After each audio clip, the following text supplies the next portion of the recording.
that happens when you are simultaneously operating in both worlds, in the material world and in the spiritual world. That's called cosmic consciousness. It is to have the witness alive and awake in sleeping, dreaming, and wakefulness. So you have the sakshi or the witness fully awake in dream state, in sleep state, and in waking state, which means your body and your mind are in deep sleep, but the witness is watching that. Your body and your mind are in the dream state, but the witness is watching that. Your body and the mind are giving a lecture or playing tennis, and the witness is watching that. So you never lose sight of the witness, no matter what. The witness is always there. This is called cosmic consciousness, the simultaneity of local and non-local awareness. Fifth state. And beyond that is the sixth state, which is called God consciousness or divine consciousness, where the witness begins to wake up even in the object of your perception.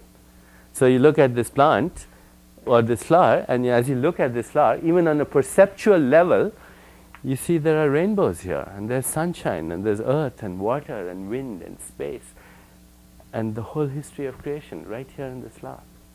And then you go beyond that and you see there's a spirit there.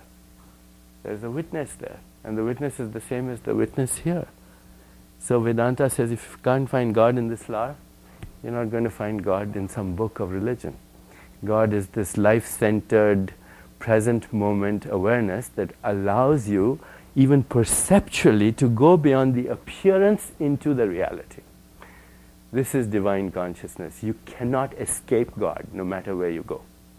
In fact, because this witness is everywhere, all at the same time, omnipresent, omniscient, omnipotent, and it's right in this moment as the present moment witnessing awareness that we're in at this moment.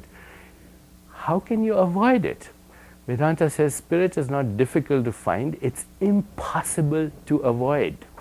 All you have to do is have your attention in the right place. Don't let your attention get distracted by the ego.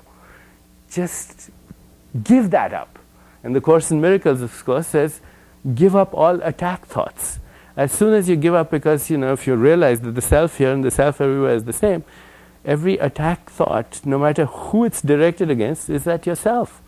So as soon as you give that up, you're right in that field of present moment awareness. And here the synchronicity accelerates to the point where you experience the miraculous. The difference between the invisible and the visible is shortened. So this is what manifestation is about.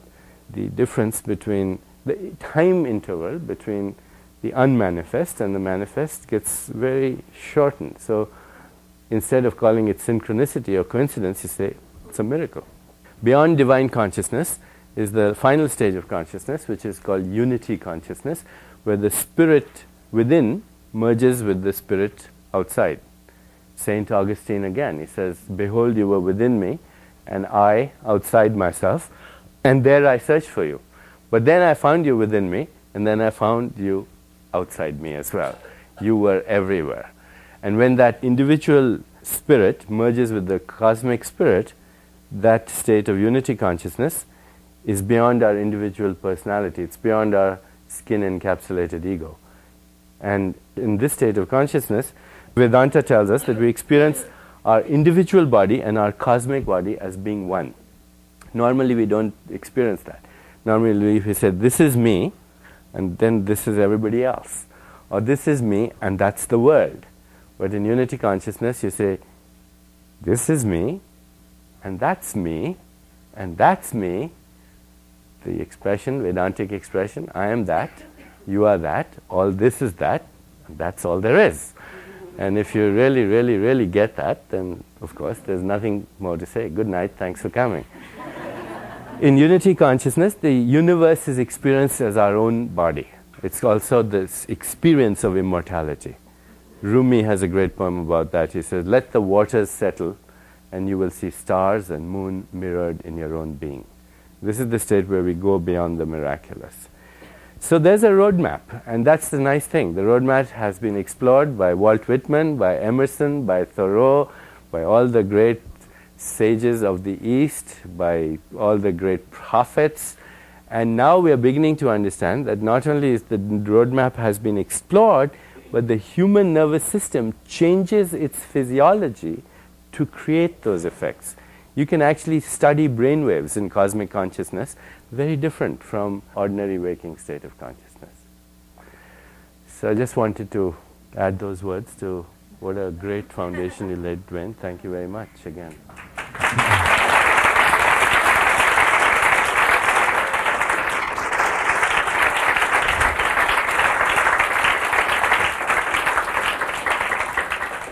What we're going to do now is take a few minutes, maybe sort of dialogue, and if you have some questions or anything that you would like to ask us, speak up loud.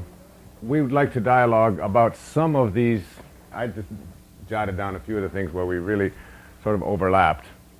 One of the people that we both admire greatly was a 12th century Sufi poet named Rumi, who wrote 12 poems a day, every day, for 12 years.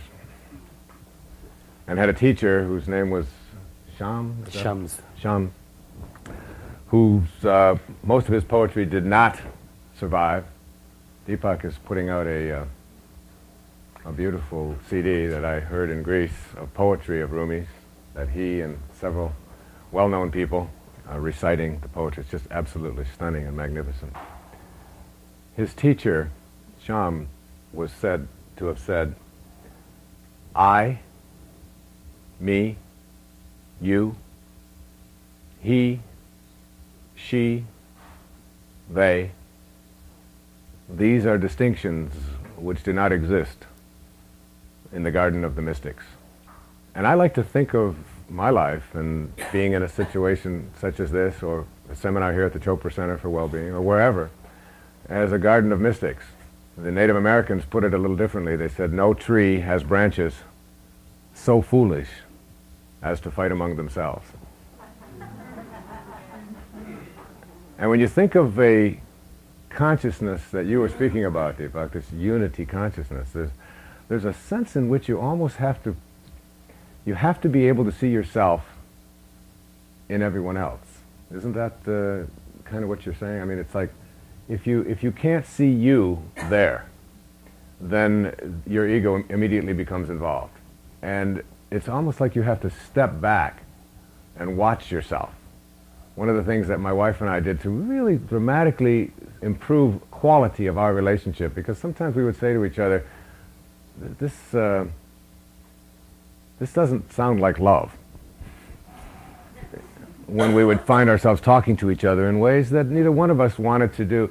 And we said, well, rather than trying to be right with each other, let's just stop and say, how can we be kind? In other words, how can we make the kind response? And I think the kind response is the unity consciousness response.